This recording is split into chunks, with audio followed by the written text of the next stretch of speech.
So I'm wondering if spring is the most misdiagnosed season of all. I'm going to share with you two key clues that you might be a spring if you are suspecting that. And we're going to do a drugstore makeup today in spring colours with mostly Maybelline and a little bit of NYX thrown in. So stay to the end. So in today's video, I want to talk about how spring is a misdiagnosed season, in my opinion, and I'm going to try and put together a spring makeup look from what I have. But I have to say, now that I have kind of re-diagnosed myself as a new season, I think I'm going to have to do a whole new load of makeup shopping, because I am finding there's not an awful lot in my collection that's going to work for me. I am going to do a drugstore look today. It's probably going to be a fairly pared back look because I don't have a lot in the way of eyeshadows or blushes. I've just got, kind of the basics to go through. But yeah, let's talk a little bit about what makes someone a spring and why it's so often misdiagnosed as a different season. As for me, I was misdiagnosed as both cool and summer seasons. But actually, I participated in some classes recently to do with colour analysis, and there was a couple of triggers that made me go, hang on a minute. One of them was talk about eye pattern, and I'll try and put up on screen a close-up of my eye pattern. You will see that it is a very classical spring eye pattern, and that was my first clue that kept kind of making me go, is this summer diagnosis that I've gotten here correct? So I'll show you that spring eye pattern. And the other thing that came up on my colour course was about having freckles. And the suggestion was that if you've got some freckling on your body, that is a sign of warmth, and that it's very rare to see freckles on someone who's cool. And I thought, but that's weird, because I've got quite a lot of freckles on my body actually. And again, I'll try and share with you an image here of my shoulder where I've got a big patch of freckles. So they were two clues that I was actually warm and not the cool that I have been diagnosed to be. I'm going to go ahead and do makeup today. I'm going to use the Maybelline 30-hour Lumi Matte Foundation. This is in the shade 118, which I believe is some sort of like warm leaning neutral. So we're going to give that a go today and see if that works for our newly diagnosed warm skin tone.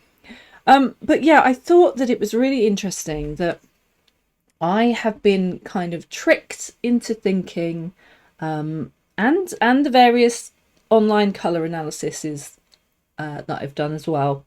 We've all been tricked into thinking that I am cool toned, and I think that is down to having dark hair and blue eyes. But what is really fascinating is that the signs were there.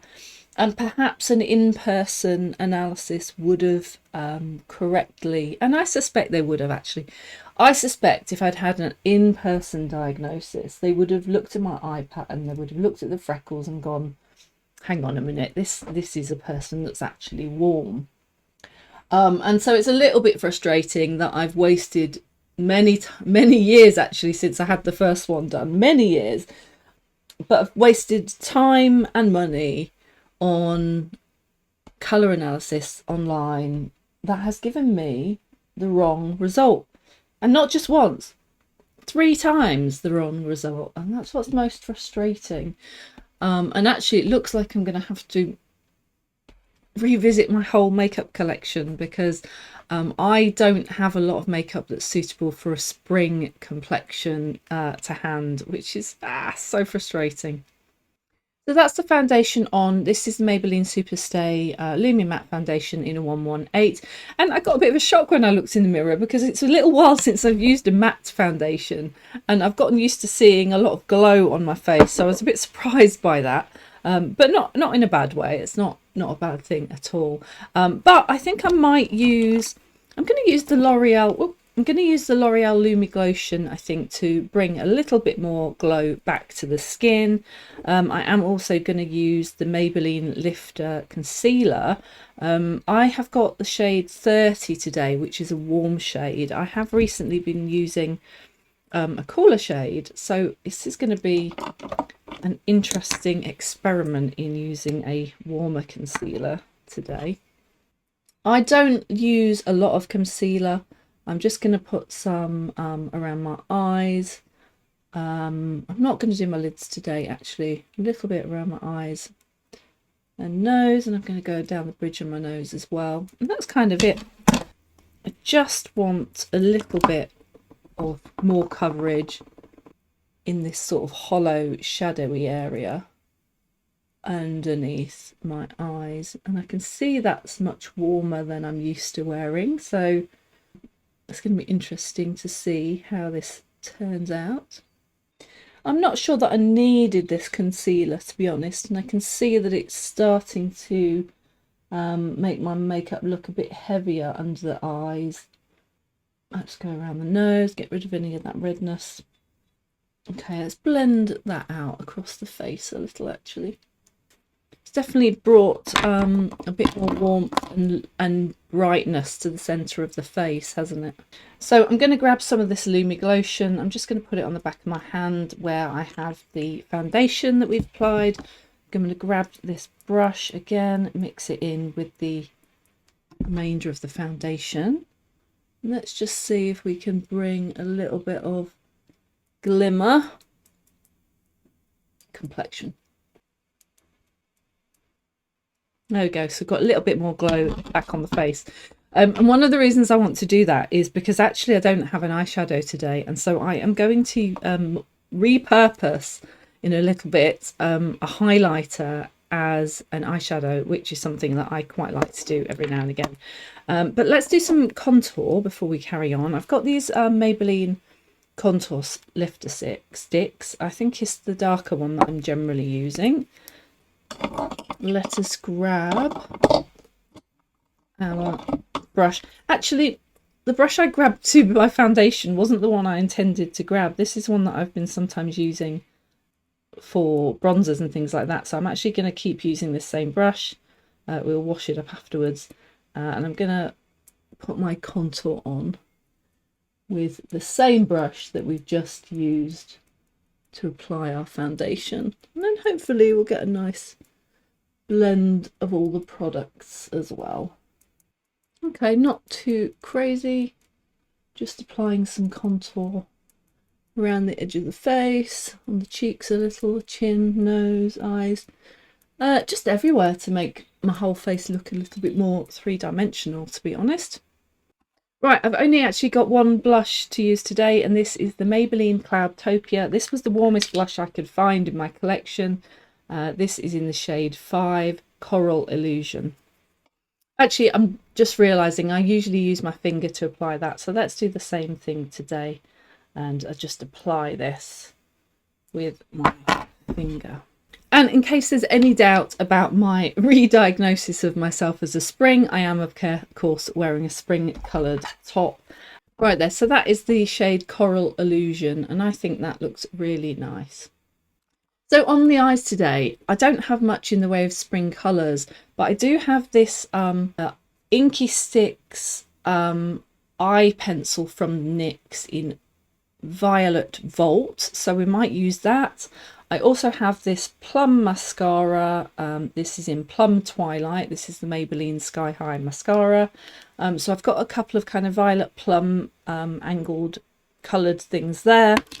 And for my eyelids, I'm just going to use this Charlotte Tilbury highlighter. This is the Pillow Talk Glow. It's the Glow Glide Face Architect highlighter. I'm just going to pop some of that on my lids, and then I'm going to use the eyeliner and the mascara as well to create a sort of a light, bright spring eye look.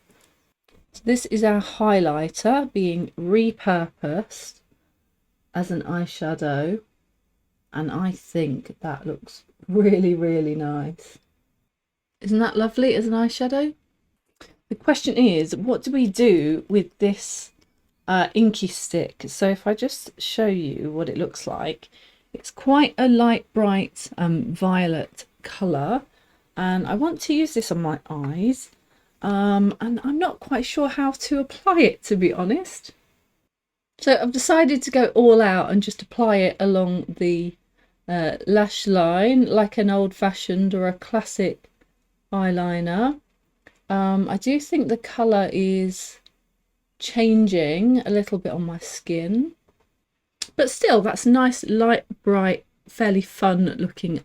And I'm applying the Sky High in Plum Twilight to keep the bright purplish look going. That's one eye done. So there's the eye look done with the violet, the Plum Twilight and the highlighter for an eyeshadow. For lips today, I am going to layer up a few different products here. I'm going to start with the NYX Lip Lingerie. This is in the shade After Hours. I was curious about this, but I hadn't really used it very much before because I thought it was slightly warm toned. So today's a good opportunity to give my warm toned lip products a go. I was struggling to use this before, but it does seem you have to press down on the nib a little bit to release the product actually. Not the easiest thing to get a nice clean line with, I have to say. And because they are staining, I'm going to try and fill in the lips a little bit. But yeah, they're a little bit difficult to work with. Bit of a shame because I think they do stay on for a really long time. Okay, that will have to do. I do think the shade is quite nice though. That was After Hours. So next up, I'm going to layer on top of there the NYX Fat Matte Smooth Colour Lipstick. And this is in the shade Cashmere Cutie. These are clicky ones, so be careful not to click them too far. This is a very, very matte lip product. They feel quite nice on the lips though. Not bad. Quite like the colour. But I am going to go on top of it with another one, a glaze. This is the Maybelline Lift Glaze Oil Balm. So it's probably going to take off everything we've just put on in 005 Peach Quench. And I'm going to do this to give it a little bit more of a glossy finish. It's good. It hasn't taken off the other lipstick, so it's just layered up on top, which is quite nice. Lovely. And I'm going to give the Maybelline Lasting Fix makeup setting spray a go today. I'm always forgetting to use my setting sprays at the end of my look, so let's give this one a go. So hopefully that will keep us in place for the rest of the day. So there is my finished spring drugstore makeup look for today. I hope you're enjoying the new colours. Like I say, I don't have that many in my collection that's suitable for a spring colouring, so I'm going to have to do some shopping, come back with some new makeup I think very soon. But so far I think this is looking really natural, quite successful. And I'm not having all those issues with colour that I was having before where things look too much or not enough. I'm finding that if I pick the right colours from my new spring season palette, that everything is just going on really much easier than before, which is fantastic news. If you think you might be a spring, let me know down in the comments, especially if you've been misdiagnosed as a summer or a winter season. Thank you so much for watching the video today. Please click subscribe if you're not already subscribed so that you get to see all the future videos that are coming on this topic. And yeah, don't forget, stay curious, and I'll see you in the next one.